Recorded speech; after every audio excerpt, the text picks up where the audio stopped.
Oke, bismillahirrahmanirrahim. Assalamualaikum warahmatullahi wabarakatuh. Alhamdulillah. Pertama-tama, marilah kita ucapkan puja dan puji syukur kita kepada kehadirat Allah Subhanahu wa Ta'ala yang telah memberikan kita kenikmatan dan kesehatan kepada kita hingga pada saat ini. Yang kedua, marilah kita ucapkan salawat serta salam kepada junjungan kita, kepada Nabi kita, Nabi Muhammad SAW, yang telah membawa kita dari zaman jahiliyah menuju zaman Islamiyah seperti saat ini. Baik, saya sekarang akan bertanya kepada Anda, apakah saya sedang tersenyum kepada Anda saat ini? Ya? Oke, saya akan bertanya lagi kepada Anda. Apakah ketika saya tersenyum kepada Anda tadi termasuk dakwah?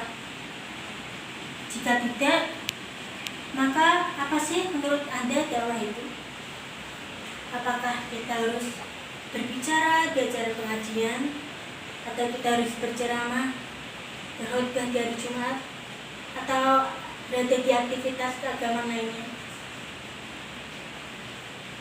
Saya tidak akan menerangkan apa itu arti dakwah, apa itu tafsir dakwah, dan lain-lain, karena saya yakin Anda pasti lebih tahu dan lebih paham dari saya.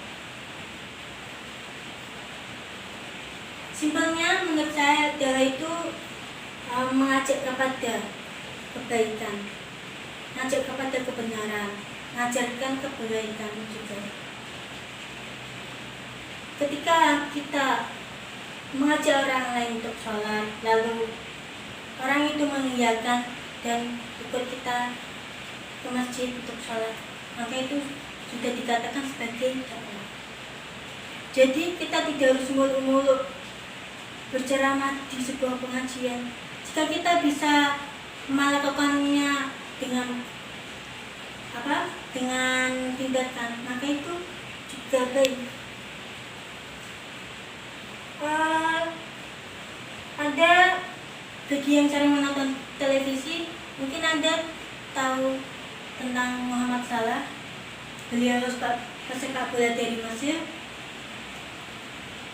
Beliau berada di klub Liverpool. Dan pada saat ini sudah banyak beribu-ribu orang yang masuk Islam karena apa yang beliau contohkan.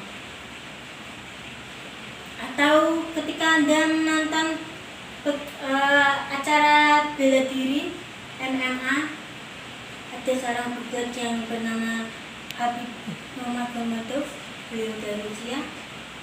Beliau juga berhasil menyihir orang, bukan menyihir sih, mempengaruhi orang untuk masuk Islam, karena apa yang sudah beliau contohkan kepada mereka semua.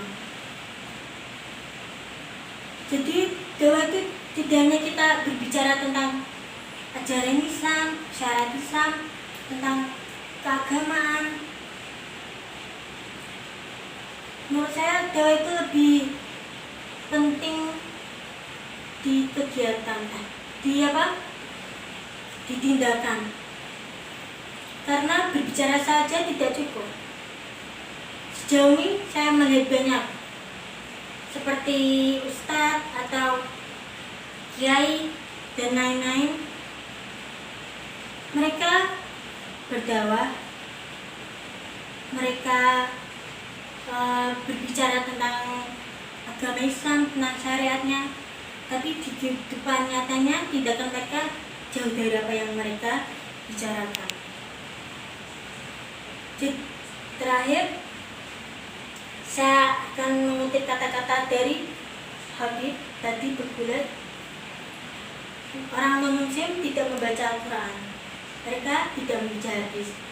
Karena itu sebagai orang Islam, maka kita harus mencontohkan apa muslim itu, apa agama Islam itu, karena mereka melihat Islam dari diri kita. Nun, wassalamualaikum warahmatullahi wabarakatuh.